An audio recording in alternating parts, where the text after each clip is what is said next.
ahead and so lots of questions out there.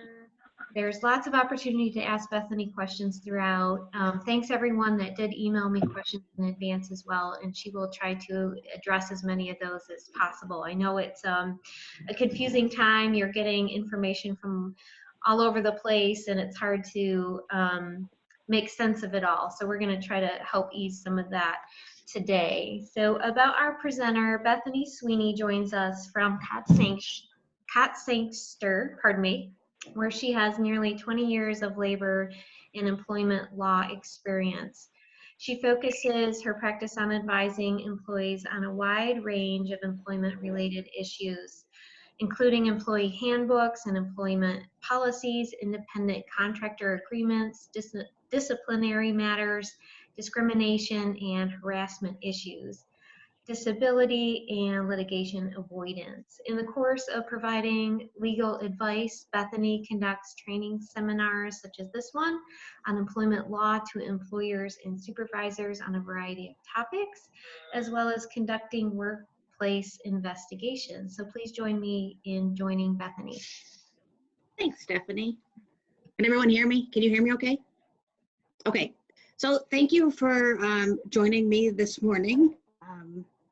I must say, in my almost 20 years of experience, I've never obviously dealt with anything like this, nor have any of you, I'm sure. So we're all kind of getting through this together and trying to deal with daily changes and executive orders and other issues. So we'll jump right in. I just want to say I apologize in advance if anybody hears my dog. I can keep my children quiet, but the dog is another story when the jogger runs by. So let's get started. And as Stephanie had said, please feel free to jump in if you have questions. I'm happy to take questions as we go, as well as try and answer the ones that had been sent in before. So today we're going to talk about bringing our employees back to work during the COVID-19 pandemic. So where are we at? Obviously, these are challenging times. It's still a global pandemic. We're in Michigan here. We're still at a stay-home order until at least May 28th. Although I did hear some rumblings that potentially that might get extended. But as we see, she's slowly opening up the state. Executive orders are being rescinded and reissued on a near daily basis. I can say I was working on this presentation based on one executive order, and yesterday afternoon it was rescinded and a new one was in place. So as you struggle, we struggle with trying to keep up. Michigan is slowly starting to open up, but of course we're all going to have to adapt to a new normal. And what we saw before the pandemic is not what we're going to see after for a long time, if ever. So today there's 4 issues that I would like to talk about. The first would be bringing employees back to work. Then we want to talk about what the workplace is going to look like. Obviously, with the executive order that just came out, 2020-97, which is kind of a play off of 77 and 91, the governor is very specific about what a workplace needs to look like. And we're going to go through that because, as we'll talk about, violations of her order could result in MIOSHA violations. So I think it's important that we really get a handle on kind of what the governor is expecting of workplaces once they open up. We're going to go through the Families First Coronavirus Response Act. So the FFCRA will do a quick refresher on that. As employees are coming back to work, it may not have affected you before, but it may be affecting you now. And then we're going to talk about Michigan Executive Order 2020-36, which is her order that you can't retaliate against employees who need to stay home because they're sick. I think that's an important one to kind of touch on as well. So we'll get started. So recalling employees. So there's kind of a couple considerations here as the employer. So are you going to open up your business and bring everybody back? Or are you going to do more of maybe a phased reopening? So you might be bringing people back in shifts. You might be still furloughing people. You might be bringing people back on a reduced schedule.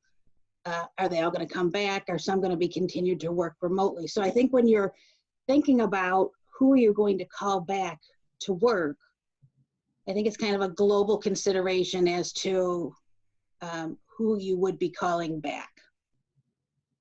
And so if you're going to do a phased reopening, so if you're going to do everybody at the same time, that's obviously a little easier, but what you might need to think about is everybody going to be back full time, or is everybody going to be back on a reduced schedule?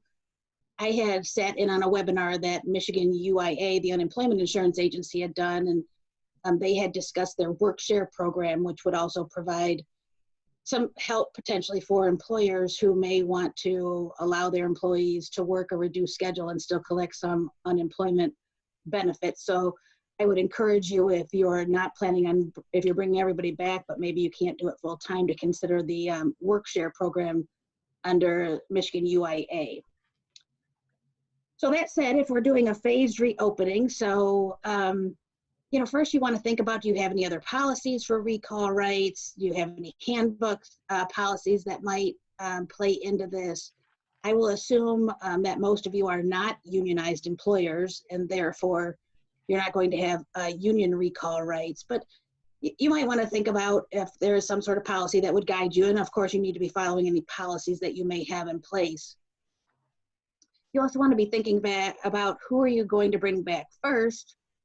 So if you're going to do it in a phased reopening, who's the first group?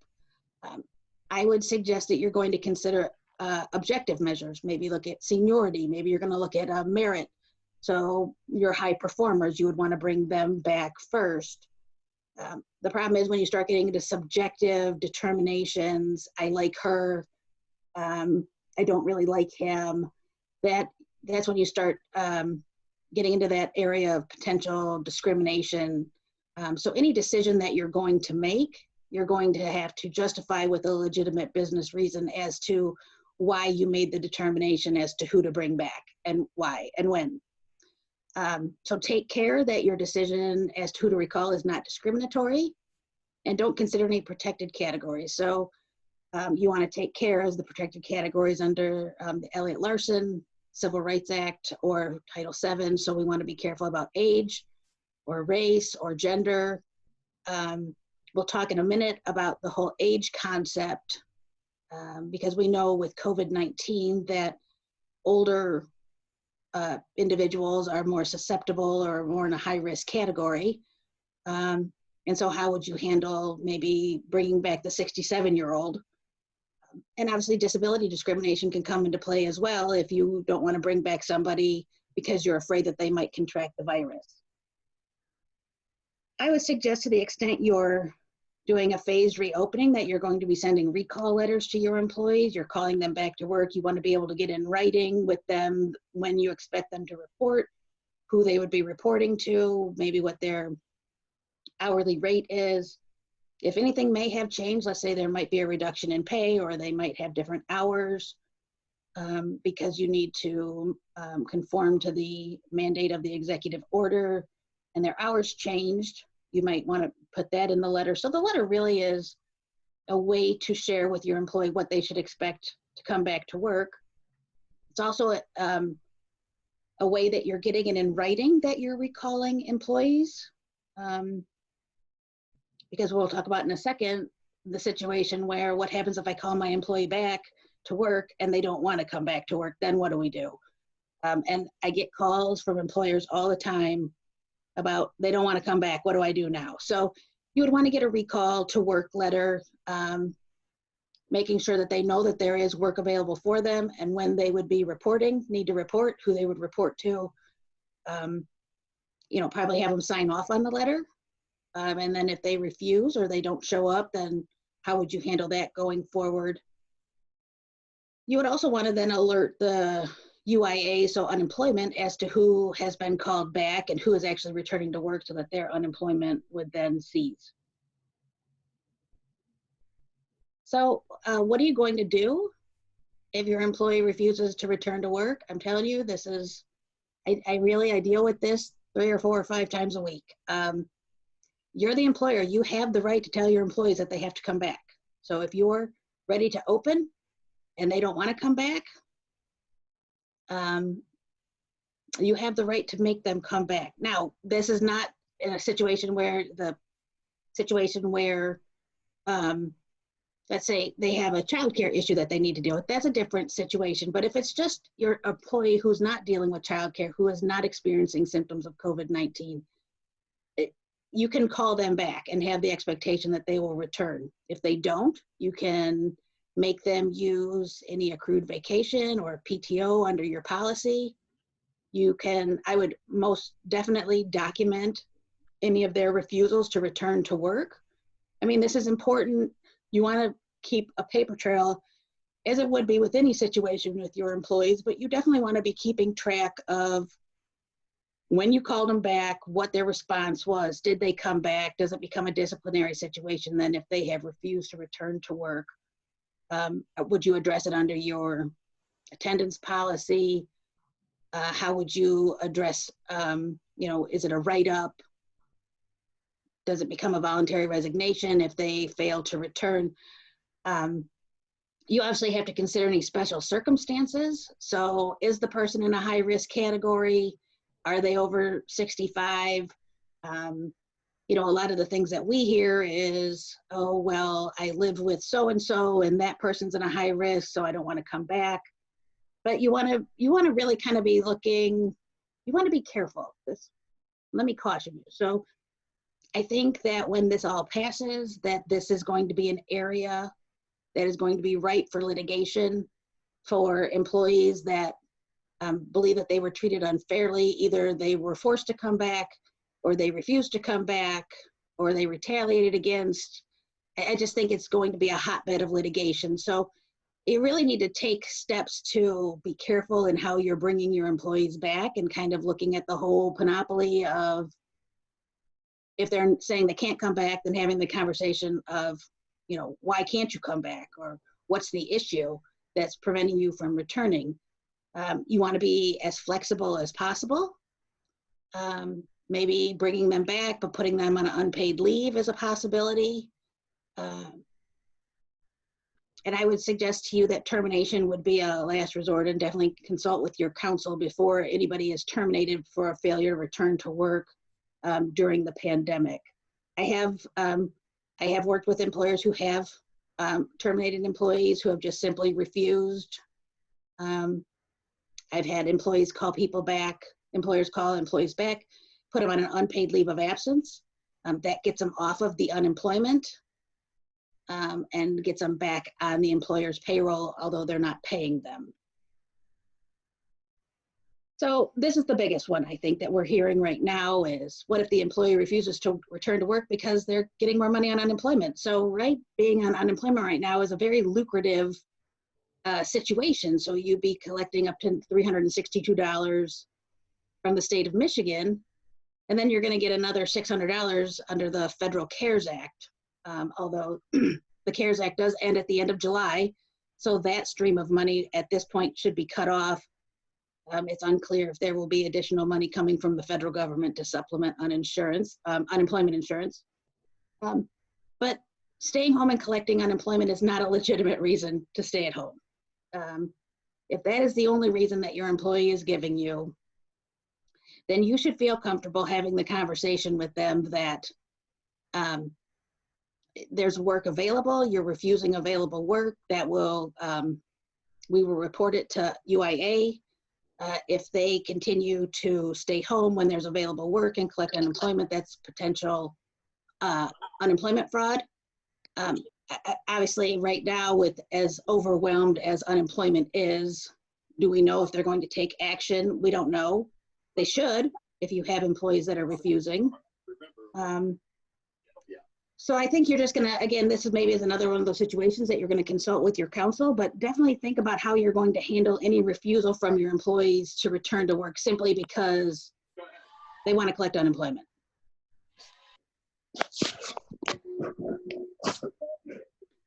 Some employees, so the other situation we see a lot of is they don't want to come back because they're afraid that they're going to contract COVID-19 in the workplace. Again, this is also not a legitimate reason to stay home, although we can maybe understand an employee's fear of contracting the virus. And I think there's a whole bunch of psychological issues with COVID-19 and the reopening of the country and the state and workplaces. simply because they're afraid to return to work is not a legitimate reason. It's nothing, it's not a protected category. And again, it's going to have to be you having a conversation with your employee as to really what's going on, and is there a way that you can get them back to work. So, you know, what you want to be doing is, again, once we start talking about the governor's executive order 97, you're going to see all of the things that are expected of the workplace to keep it safe and clean and disinfected. But you really want to be explaining to your employees any safety measures that you're taking to keep the business safe. You want to be looking at the directives of the CDC, of OSHA, you know, any executive orders from the state of Michigan. If there's no hazard in your workplace because you're taking all the steps necessary, you don't have a reported COVID, let's say, and the person is just being, they're just not comfortable, then there's really no basis for them to return to work. And if you've never had a COVID case, tell them that, you know, we haven't had one. And our expectation is that there's no current safety hazard and that you will return to work. So I'd mentioned this earlier, I've had this question before. Take great care with your over 60 population to the extent you have any employees who are over 60. The EEOC, so we know that's the Equal Employment Opportunity Commission, which addresses federal violations of, or violations of federal laws such as Title VII, the Americans with Disabilities Act, the Age Discrimination in Employment Act. The EEOC has been pretty active during COVID-19 and has really kind of loosened some of their ADA standards, but they came out and were very clear that you cannot exclude from the workplace an employee who's 65 or older if they don't have any COVID symptoms, simply because they've been identified as being at a higher risk of illness. So you need to think carefully with your older population how you're going to handle bringing those employees back. I had one case where the employer called and they were concerned because they thought the employee was high risk and they didn't want to bring that employee back. The employee had not expressed any concern about coming back, but the employer was concerned because she had had some health conditions that they were aware of. Again, that could lead to a regarded as claim of disability discrimination, that you regarded them as disabled and didn't bring them back. So again, think carefully. Don't make a decision for your employees that you are not going to bring them back. It really is a conversation, not a directive. And the National Labor Relations Act, we understand that's the act that, you know, really people think of it with unions and the NLRB, but it's the act that even governs non-union workplaces. So you also want to take care if you have a group of employees who refuse to return to work.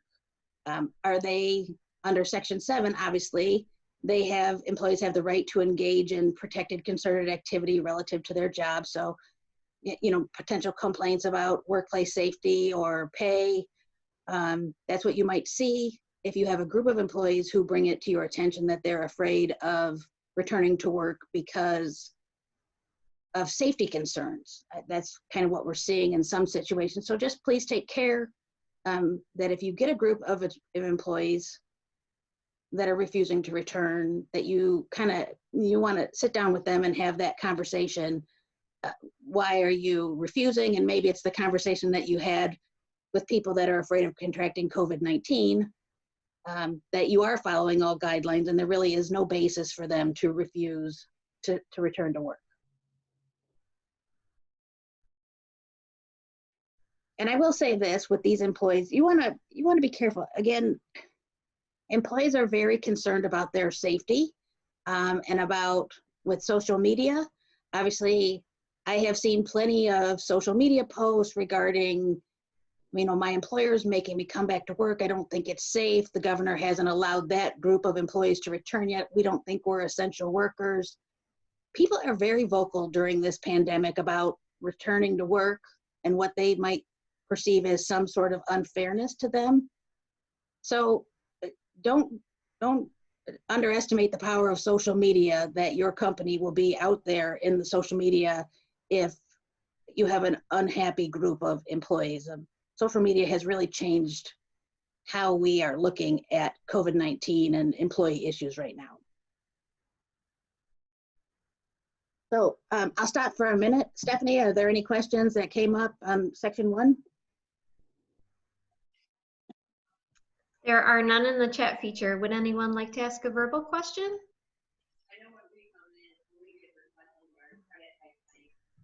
Okay. So what is Yeah, the this workplace? is Ben Oh, Bakken sorry. with TriStar Trust Bank, if I could. Mhm. Sure.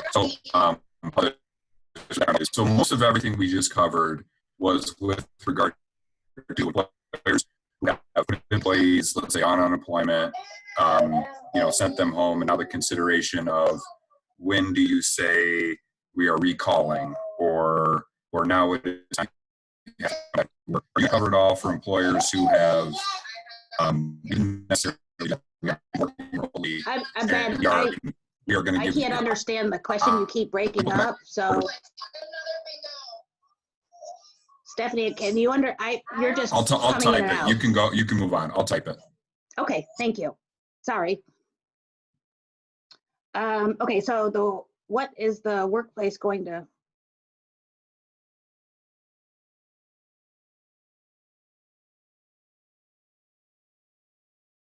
Okay, so I see one came up. How about qualified knowledge of kidney disease, congestive heart failure? To the extent the question is asking that you know that employee has kidney disease or congestive heart failure, again, that's exactly what the EEOC is saying, is simply because you know that an employee may be in a high-risk category, you can't refuse to bring them back, or you can't, those are the kinds of groups that you need to take care with and have the conversation. I just did this with another group that there was a recall for next week. Everybody was coming back to work next week. If these individuals were unable to return, they were going to need to produce a return to work, a note from their doctor as to the reasons why they couldn't return and when they anticipated they could return, or they were going to have to engage in the interactive process and see if there was some sort of accommodation. But the issue was put back on the employee to explain to the employer why they were unable to return. Obviously, what you don't want to be doing is searching out your employees and saying, hey, I know you have kidney failure or congestive heart failure. We think that's kind of we understand that to be putting you in high risk. We don't really want you coming back. That's the last thing you want to be doing. So again, it's having that conversation with your employees.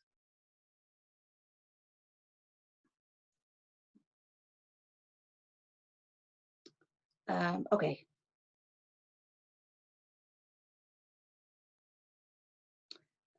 Okay, so we're going to move on to, Ben, I haven't seen your question pop up, so I will address it when I see it. What will the workplace look like?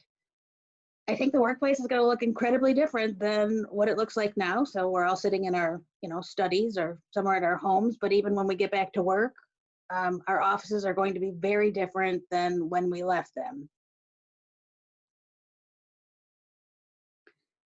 So we're going to talk now about Executive Order 2020-97.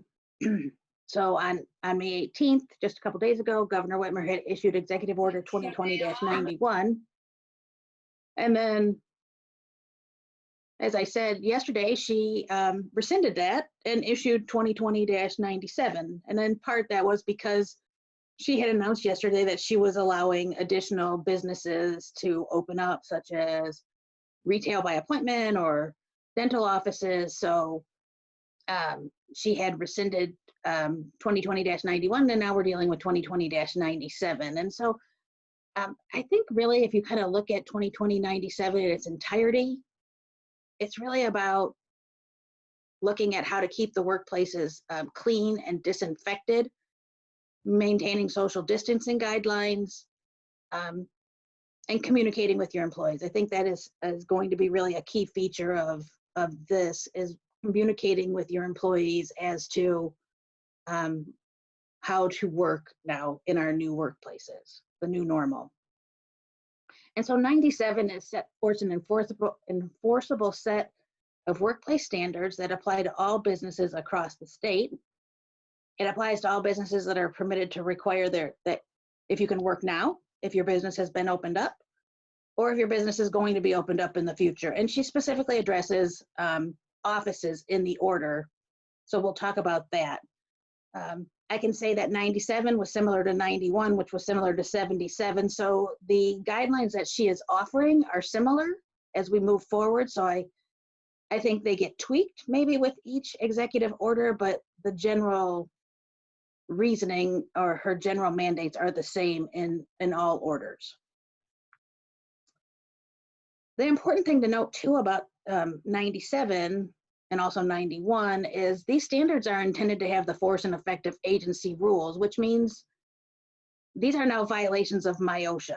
So if you are not following the mandates of EO 97 and somebody shows up from MIOSHA, and you could be in potential violation of a MIOSHA standard. So this isn't simply the governor's recommendation as to what businesses need to do going forward, but it's really, this is what businesses must do going forward. And as we go through, you can also obviously pull up a copy of the order. It's long, I think it's 12 pages, Executive Order 97.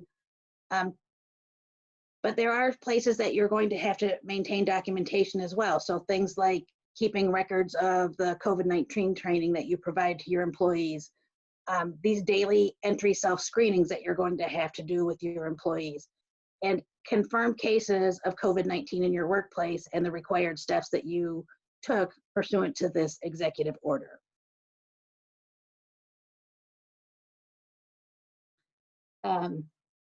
So this is taken directly from her order. I wanted this to be as clear as I could for people so that there was no confusion. This is not my interpretation, but this is what Governor Whitmer is telling businesses they must do pursuant to Executive Order 2020-97.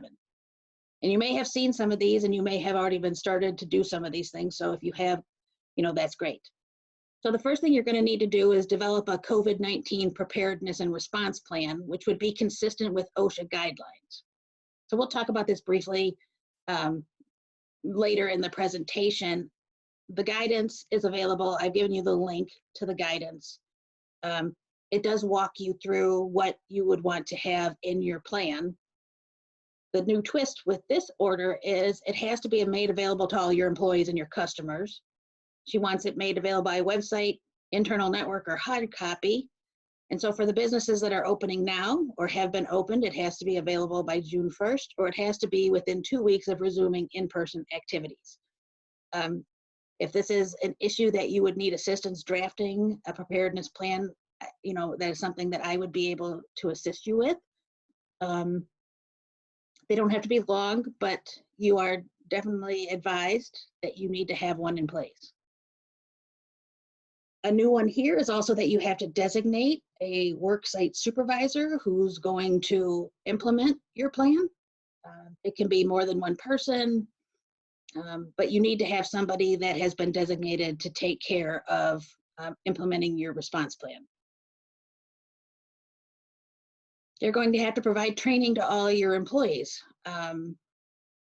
So at a minimum, you're going to have to deal with workplace infection control practices, how to use personal protective equipment. I know there had been a question about what personal protective equipment is.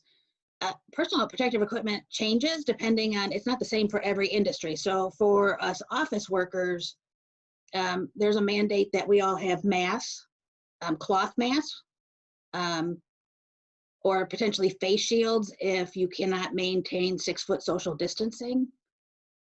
But we're not talking about N95 masks. We're not talking about safety goggles. We're not talking about, steel-toed boots. So it's really, for our purposes, cloth masks and potentially face shields. You want to take care, because if you start requiring your employees to wear masks, such as an N95 or any other sort of mask that you might fall under the purview of OSHA and what a mask is. A simple cloth mask that something to cover your face is not going to invoke OSHA or any OSHA standards, but it's simply a way to stop the spread, hopefully, of COVID-19. So under your training, you're going to also have to, the steps that an employee has to take if they have COVID-19 or a suspected or confirmed diagnosis, and how the employee can report unsafe working conditions. Oops.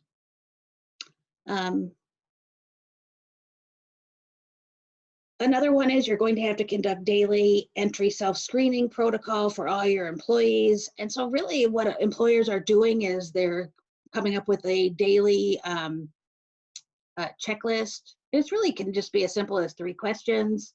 Are you experiencing any of the symptoms of COVID-19? Have you been in contact with anybody who has COVID-19? Or have you been, traveling anywhere that would have been like a high risk, hotspot? So, but you're going to be required to do this every day for all of your employees. And it appears from the order that is one of the areas that you're going to have to keep records of.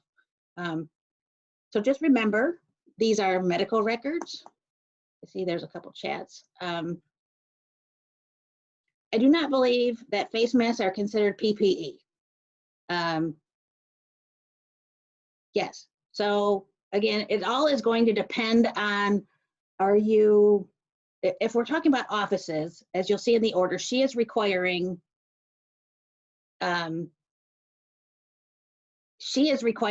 governor is requiring you to have a cloth face mask. That is not, I do not believe that would fall under what personal protective equipment is. I think personal protective equipment here would be more of the N95 or face shield type things. But again, that is something that, the CDC guidelines would probably be able to provide a better explanation. I will say that her order relies heavily on the CDC. And so it is best to be looking at CDC guidelines or OSHA guidelines as to how they would define personal protective equipment. But what you're going to see is the governor is requiring the use of face masks at work. And as I was saying, the training and the daily self-screening are things that you're going to need to keep track of. So just keep in mind, you are collecting medical information about your employees, which the ADA is allowing us to do right now. But you're going to want to maintain confidentiality to the extent you may be choosing to take somebody's temperature, which you are allowed to do. You are also allowed to test for COVID-19 if you have the capabilities and you want to screen everybody every day before they come into the workplace to test for COVID-19. You are allowed to do that.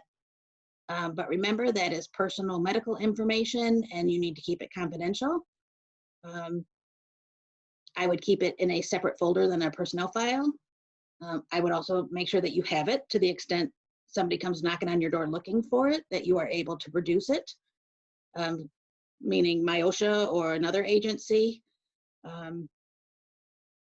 You also need to take into consideration when you're doing these things, if you have non-exempt employees who are paid hourly, these are things that you would have to consider. Are you going to be paying them for their time spent standing in line to get tested, to get their temperature taken, to be part of these daily self-screenings? Another mandate of the order is everybody has to stay 6 feet from one another. And I think we've all seen this now in stores, in the grocery store, the ground markings, X stand here, then the next one is 6 feet apart, signs, physical barriers. I know at my grocery store, there are the plexiglass in between the self-checkout lines so that there's a barrier between you and the person next to you since they're not 6 feet apart. So you're going to be having to consider that. If you're a bank, obviously, and you're going to have customers coming back into your lobby to use your inside services, you're going to have to be considering what kind of ground markings you're going to have for your customers when they come in. You're going to have to provide non-medical grade face coverings. You are required as the employer to provide those. I know our building is in the Renaissance Center, our office. You have to show up with a face covering. You answer their 3 questions. They'll take your temperature. If you pass their test, they then provide you with a face covering that you are required to wear. And that's just the screening to get into the Renaissance Center in Detroit. The governor, through her order, is requiring face coverings to be worn when employees cannot consistently maintain 6 feet of separation. And she also says you might want to consider face shields if you cannot consistently maintain 3 feet of separation from others. So again, something to think about when you're thinking about your workplace and how you're going to handle, implementing these requirements. I think a big one here is increasing your cleaning and disinfecting. So you want to be thinking about high touch surfaces. So you're thinking about door handles, computers, the refrigerator in the lunchroom. So anything that's a high touch, you want to be disinfecting. And of course, any shared equipment should be disinfected.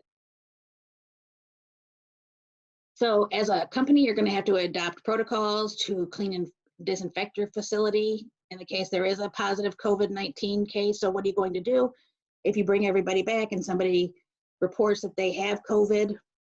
How are you going to handle that as a company to get your facility cleaned? The order also mandates that you make cleaning supplies available to your employees upon entry. Obviously, you want to provide them time to wash their hands. You could also provide hand sanitizer for your employees as necessary, although good luck finding some of these things. But you're going to have to, again, this is to the point that I had made earlier, that her order really is about disinfecting.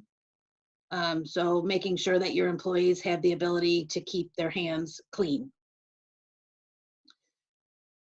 A new and big one is if you have an employee that's been identified with a confirmed case of COVID, you have to, within 24 hours, notify both the local public health department and anybody that has come in contact with the person with the confirmed case of COVID-19.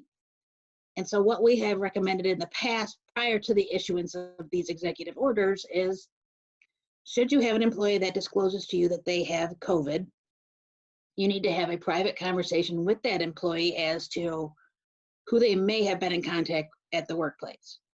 And then you want to explain to those individuals, so that person will get sent home, the person with COVID. And then any individual that person may have come in contact with, you would probably want to send them home as well. That's how we have done it. And again, we're talking about confidential medical information. This isn't one of those things that you say, hey, Susie has it, and we know that you were sitting with Susie, and you're not identifying the individual that has it, but it's a simple, we believe that you may have been exposed at some point in the workplace, and we recommend that you go get tested. She has, in the order, allow employees with a confirmed or suspected case of COVID to return to the workplace only after they are no longer infectious.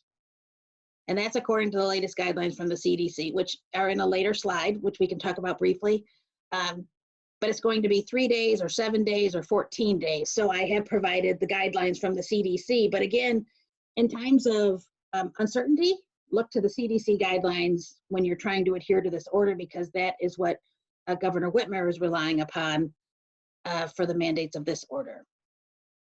You have to follow EO 2020-36, which is the executive order I addressed earlier that prohibits discharging, disciplining, or otherwise retaliating against employees who have to stay home or have to leave work when they have COVID. You're going to have to establish a response plan for dealing with a confirmed infection in the workplace. You want to restrict business-related travel for employees to essential travel only. So that's business-related travel. So you're going to have to review your policies regarding travel. I know there had been some questions about employees that were traveling to work. I am not aware of any restrictions in Michigan, Ohio, or Indiana that would prohibit an employee from traveling from their home to work. I would think that would be considered essential. I'm not aware that there is also any requirement to quarantine in any of those states after you've traveled, but that you are allowed to freely travel between those states for purposes of getting to and from work. So with 2027 or 2020-97, you want to encourage your employees to use the PPE and hand sanitizer on public transportation. That one is a little odd to me. To the extent when we talked about earlier about how are you bringing your employees back, they are still suggesting promoting remote work to the fullest extent possible. And then adopting any additional infection control measures, although I think, you know, A through Q pretty much covers everything. I'm not sure what else is out there. So just so you know, those are the mandates for all businesses. So let's just briefly look at office settings. So she has also in this order set forth what offices must do. So you're going to have a dedicated entry point for all employees because you don't want a lot of congestion at the main entrance. So the idea here is that you're not having everybody show up for work at the same time, trying to get in the same door and having to go through these self-screenings. So you want to figure out how to get your employees in the building. Again, this is going to be appropriate spacing for employees outside. So again, the 6-foot markers. They are suggesting maybe you want to think about staggering start times or adopting some type of rotational schedule so that, again, like I said, not everybody's showing up at the same time. You want to require face coverings in shared spaces, restrooms, hallways. I don't interpret her order as saying everybody needs to sit in their office with a mask on, but to the extent you're in an open space or an area where you might come in contact with other employees that the order is telling you need face coverings on your employees. You want to increase distancing, turn off water fountains, prohibit social gatherings and meetings, provide disinfecting supplies. And she's requiring that employees wipe down their workstations at least twice daily to disinfect their work area.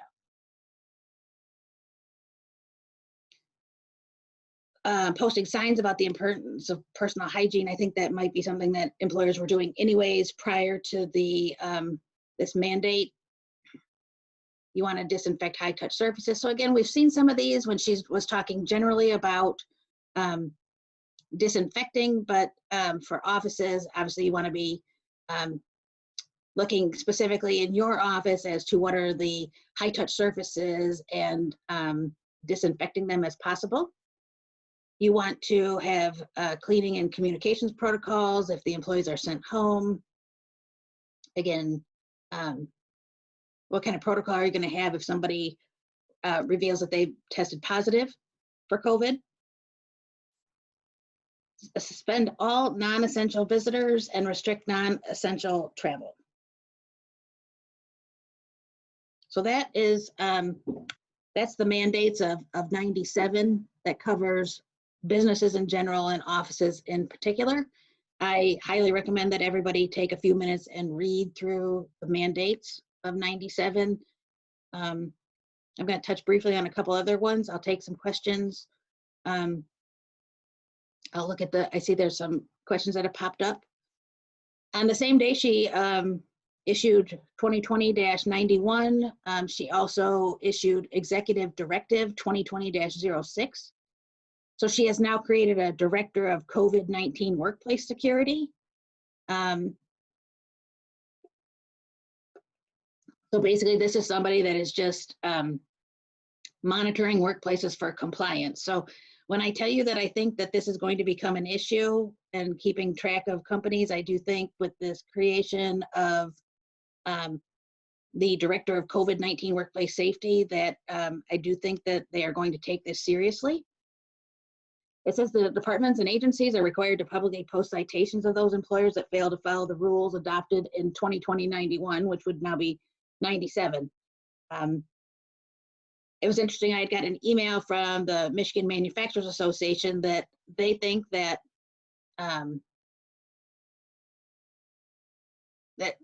civil penalties up to 70,000. And I put this in here just because the MMA has a good relationship with the governor's office. And to the extent they are suggesting to their clients that the governor is going to take this seriously, I share with you that the governor is going to take this seriously. So I would suggest, as I said, so this is what an OSHA preparedness plan would include. The link that I provide will take you to what a plan looks like. That is something that, I could assist you with. My firm can assist you with putting one together if you don't have one. Just note that the executive order provides that it be consistent with OSHA guidance, and not all steps will be necessary for every company. But just make sure that you tailor it for your business and be something that your employees will actually follow. I also included information here about CDC guidelines for returning to work. There is the link that it will take you to what Governor Whitmer is referring to. And so basically, if you have symptoms, you have to wait 3 days have passed since recovery, and at least 10 days have passed since the symptoms first appeared. If you don't have any symptoms, but you have a confirmed case, you can return to work after at least 10 days have passed since the positive test. But if you are asymptomatic, you test positive and you develop symptoms, then go back to the previous slide about 3 days and 10 days. I have just provided some additional guidance on cleaning and disinfecting. MyOSHA has released some new guidance, and then I also caution you to be aware of any county's guidelines. So Washtenaw, Oakland, Wayne may have their own guidelines as to what a workplace needs to do to be in conformity with their orders. This is kind of a guidance from the CDC that might be helpful. And Stephanie, I don't know if you're planning to share the slides, but certainly if people are interested in the slides, that's something that, and we're not sure if they'll be available to the members, but that's something that I can provide to people if they're interested in the slides due to the links that might be helpful. That'd be great. That'd be very helpful. Okay. Communicating your plans. We don't, I mean, the point of this is really communication is key, whether it's communicating with your employees as to bringing them back into the office or communicating with them about how you're going to keep them safe once they're in the office. So let me see what came in.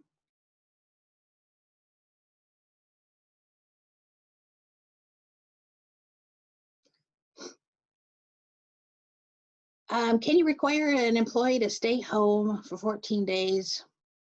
I think you want to take care if there is no requirement that they self-quarantine, but you're requiring them to self-quarantine and use their own PTO or it's not paid. You just want to be careful. Your reasoning for that, simply because if you're taking away money, that could be considered an adverse employment action. And if there's no quarantine order in place that somebody has to self-quarantine after travel, and you make somebody and then not pay them,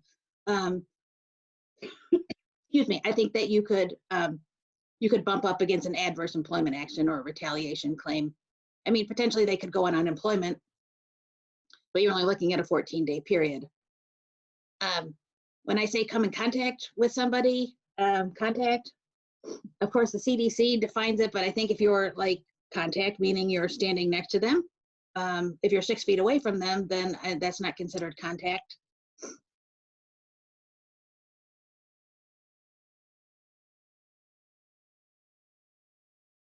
Can travel to meet with a prospective new client be considered essential? Yeah, I would think it is, because if you're working and you're traveling for essential business to meet with a client, and the client is part of your business, then I believe that would be considered essential. Although I would suggest probably under current guidelines, at least in the state of Michigan, to the extent you could have a remote or Zoom meeting or some other sort of video conferencing, that would probably be recommended over traveling into a face-to-face meeting. But clearly, if a face-to-face meeting is what you need to do, then I would think that you would be able to make, look, it all comes down to, can you provide a legitimate business reason for the actions that you're taking? And if you can justify your actions, then you should be able to proceed with conducting your business.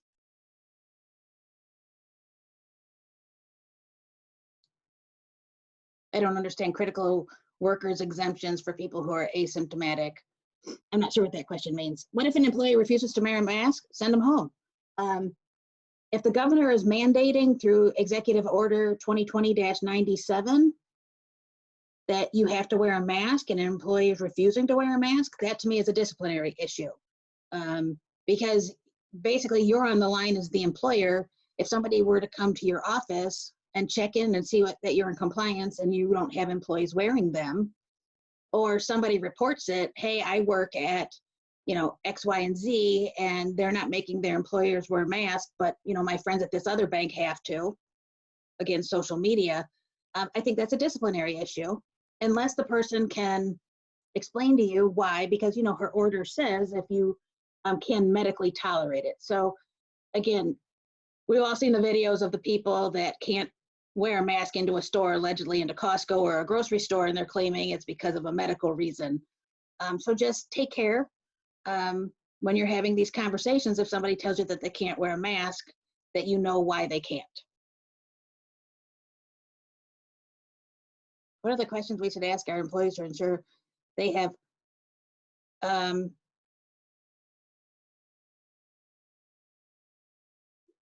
you need to be having, if your employee is asking you,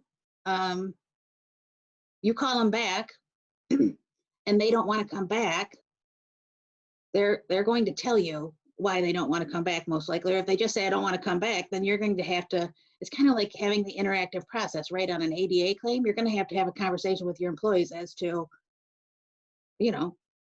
why they don't want to come back or why they do want to come back. And clearly there's a lot of communication that's going to be going down in the next few weeks and few months with your employees so that you can be in compliance with the mandates of 97. I don't know if a branch is considered a retail store. I think that's still up in the air. Somebody wants to know if a salon is considered a retail store. So my guess would be a retail store is Best Buy, REI, those kinds of big box stores. My guess would be a branch is not considered a retail store, but I don't know that definitively. It's not been defined. I know I can go over a little, if that's okay, Stephanie, but I'll try and speed up because I know it's already 5 to 12 and I want to be respectful of your time. So Families First Coronavirus Response Act, we all know that was the act passed by Congress and signed into law back in late March, early April. That's going to provide emergency paid sick leave or emergency FMLA for your employees. There are two components to it. So if you're an employer with less than 500 employees, you have to provide paid sick leave or emergency FMLA. It's effective through December 31st of 2020. To collect money on either one of these, your employees have to be able to not work or telework. And small businesses with fewer than 50 employees may qualify for an exemption. I know that I have had some clients who had less than 50 employees and have asked about that. And you're just going to have to be able to document that providing these emergency FMLA or emergency paid sick would jeopardize the valuability of the business as a going concern. That's the language that the Department of Labor is looking for as to why you wouldn't be able to provide it. But I think what they're going to tell you is because it's tax dollars that you get back, that they would expect that you would be able to provide it. So just as a refresher, the only reason you can take the emergency FMLA is because your employee cannot work or telework due to childcare needs. So that means a school or daycare has been closed due to COVID-19. That's the only reason you can take the emergency FMLA. There's 6 reasons why you could take emergency paid sick leave. So you're subject to a quarantine order. you've been advised to self-quarantine, you're experiencing COVID-19 symptoms and are seeking a medical diagnosis, you're caring for a quarantined individual, you have childcare needs, or this kind of catchphrase that the Secretary of Health and Human Services has never defined. So we kind of say 6 really is kind of a non-issue so far. Okay, so again, the refresher. So under the emergency FMLA, your employees are entitled to 12 weeks of leave. The first 2 weeks would be unpaid, although the employee can use their emergency paid sick to cover the first 2 weeks of the emergency FMLA. And then the remaining 10 weeks would be paid at 2/3 the employee's regular rate of pay. Now remember, that's capped at $200 a day and $10,000 in the aggregate. The employee has to have been employed at least 30 calendar days. And it can be used intermittently, but that's something that the employer and the employee have to agree to. And the DOL imagines a situation whereby maybe you're married, your spouse can, or your partner can cover childcare in the morning and you have to cover it in the afternoon, or maybe you have to cover it once or twice a week.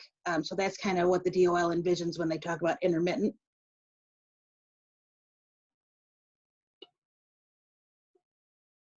The emergency paid sick leave. Now remember, there's the 6 reasons. So reasons 1 through 3, which would be quarantine, basically the quarantining with the symptoms that you are personally experiencing. Those are paid at your regular rate of pay, which is capped at $511 per day, $51.10 in the aggregate.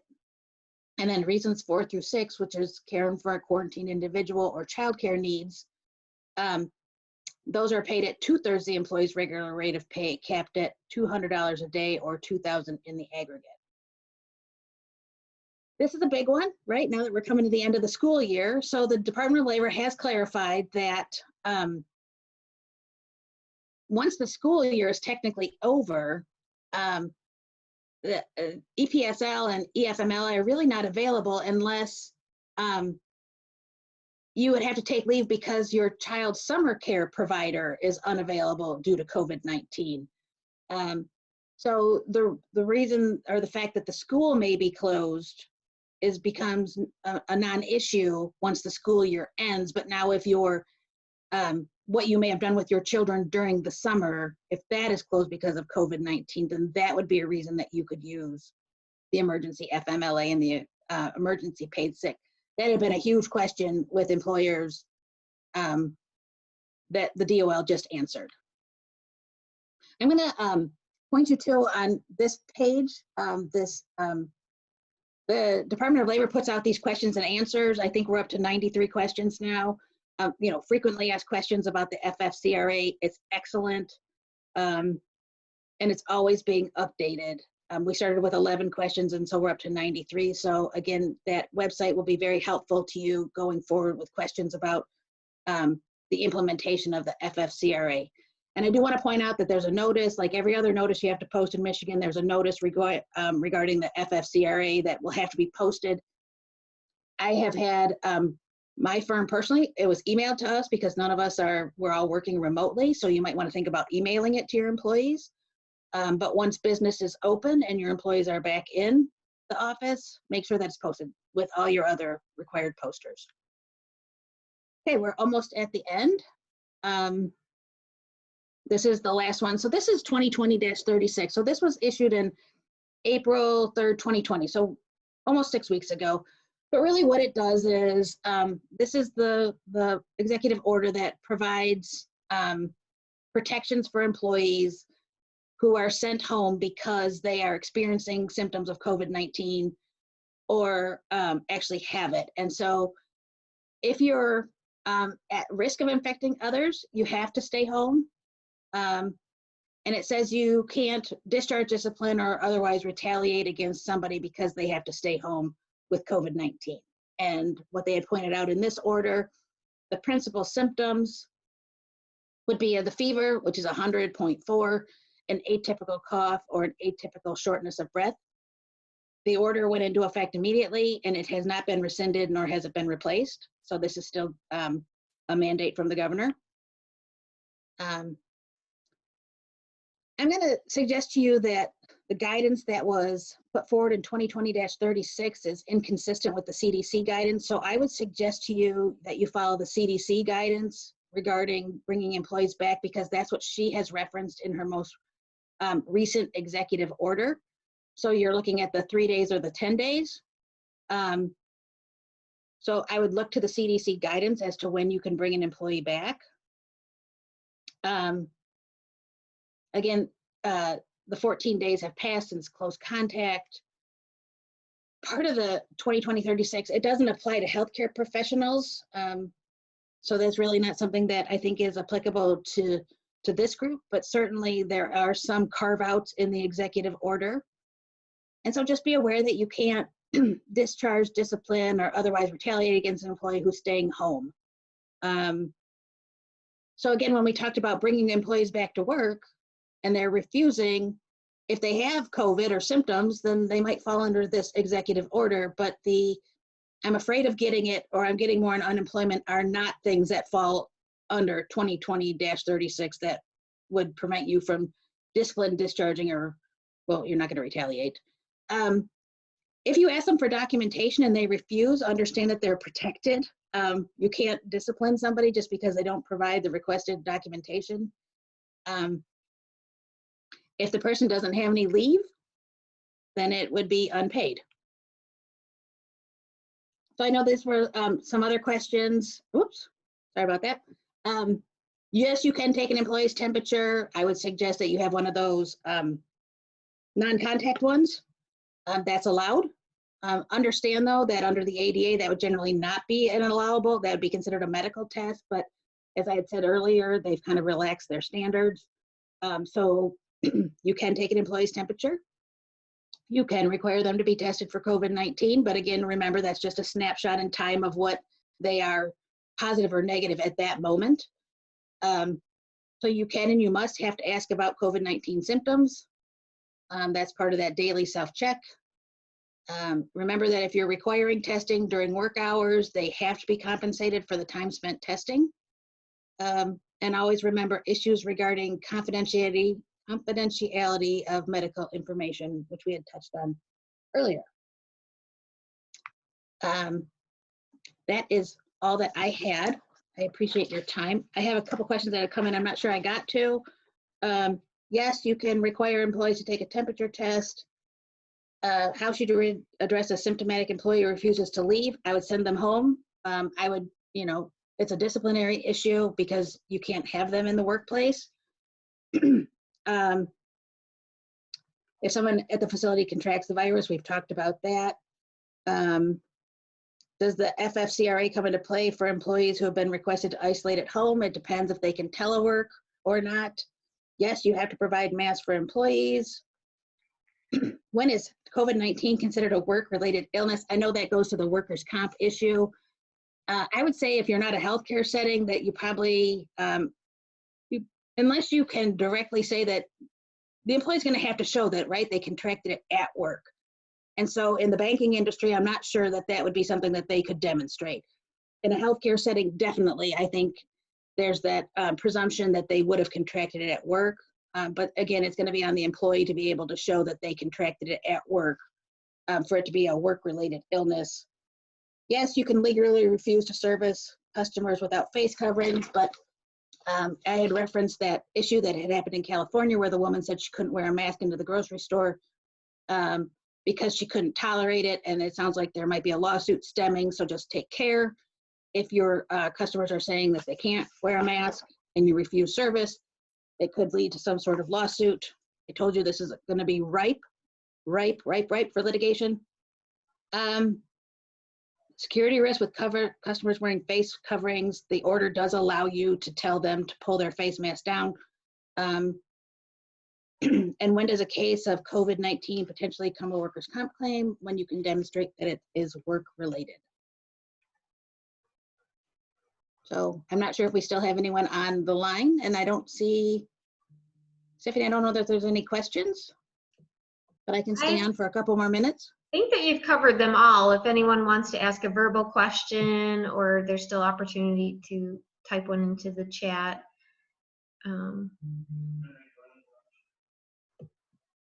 Anything else for Bethany? Lots of great information to take in. for sure. Yeah, there's a lot. I'm sorry. I know there's a lot to do to get ready to come back, but I will, Stephanie, I can share the slides with you and then you can share with everybody that was on the. Okay, there's one real quick from Yep. Becky. Back to travel again. Does the current executive order restriction on non-essential travel mean self-quarantine is I required? don't think so. Okay. I really don't think that I have read the order. I have looked through the Michigan website. I do not see anything requiring self-quarantine. Okay. And then where does the plan need to be posted? So it said your website, on an internal network, or hard copy. So, maybe you put it on your website. I think it's up to you as long as it's posted somewhere so people can get to it. That's great. All right. Well, thank you very much, Bethany. You're welcome. Thanks. You're welcome. Good luck. And, if there's more questions, feel free. You guys can reach out. Okay. Okay. Thank you. Have a good Have a day. nice holiday. Thank you. Thanks.